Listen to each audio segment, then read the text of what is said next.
दे दी हमें आजादी बिना खड़क बिना ढाल। साबरमती के संत तूने कर दिया कमाल। आज राष्ट्रपति महात्मा गांधी की 192वीं जयंती है। महात्मा गांधी एक ऐसा नाम जिसने अहिंसा और सत्य के मार्ग पर चलने की सीख दी। आज भी गांधी जी के आदर्श प्रासंगिक हैं। सतना के पास एक ऐसा गांव है जो बापू के बताए रास्ते पर ही चल रहा है। यहां आप गांधी जी के सिद्धांत और आदर्शों के दर्शन कर सकते हैं। इसी पर देखिए हमारी खास रिपोर्ट।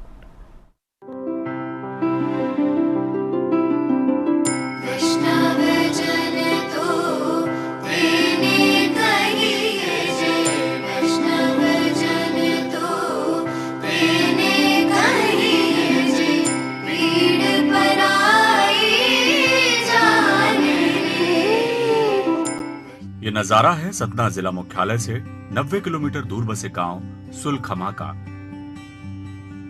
यूं तो ये गांव भी देश के और ग्रामीण अंचलों जैसा ही है, लेकिन एक जो बात सुलखमा को खास बनाती है वो है गांधी जी के आदर्शों को जीने वाले यहाँ के लोग। गांधी जी की विचारधारा, उनके समर्पण, त्याग और बलिदान की बातें हम सब जानते हैं और कहीं ना कहीं उनके आदर्श हमें प्रभावित भी करते हैं। लेकिन गांधी जी के आदर्शों पर चलना और वैसी जीवन शैली को अपनाना, ये बड़ी बात है। कोई व्यक्ति विशेष ऐसा करे तब भी बात समझ में आती है, लेकिन पूरा गांव गांधी जी के आदर्शों को आत्मसात कर जीवन जिए तो ये बात अचरज पैदा करती है।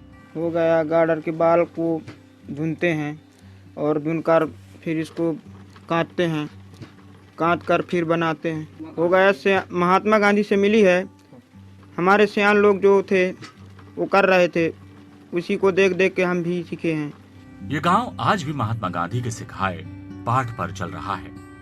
स्वावलंबन की प्रथा को बनाए रखने वाले इस गांव के लगभग हर घर में एक चरखा जरूर चलता है, जो इनकी जरूरत भी है और परंपरा भी, क्योंकि बुजुर्गों ने महात्मा गांधी से पाठ सीखा और इन्हें विरासत में जो दे गए, आजादी के इतने साल बाद भी ये परंपरा कायम है। कपड़ा बना रहे जब से मान लिया कि यहाँ आयन मैक्यो में होत रहा तो मैक्यो में करत रहन है, वहाँ से सीख के आते हैं होत रहा हेऊ करें लागन।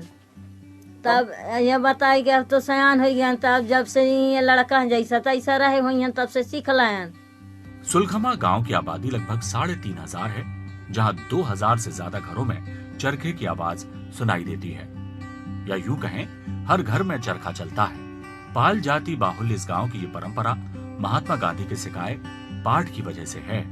असल में गांधी जी ने जिस स्वावलंबी भारत का सपना संजोया था, उसका पालन आज भी इस गांव में हो रहा है।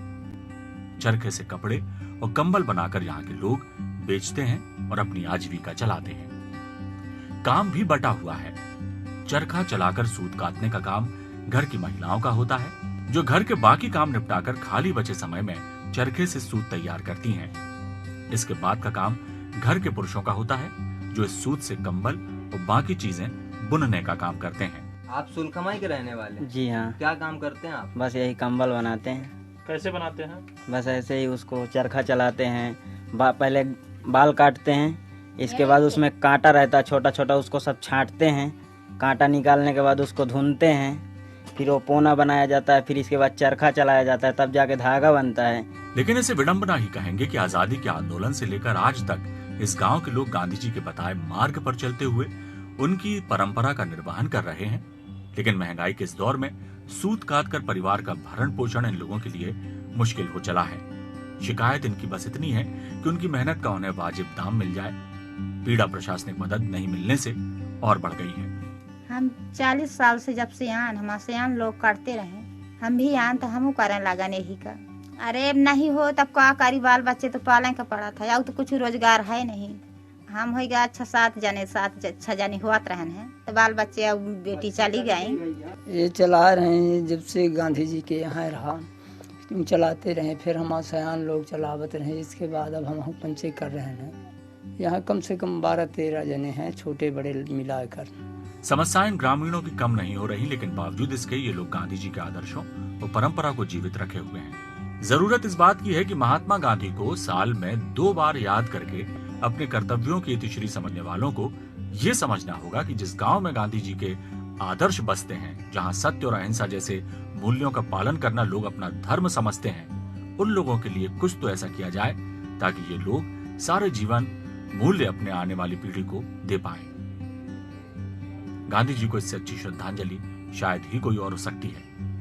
Bureau report.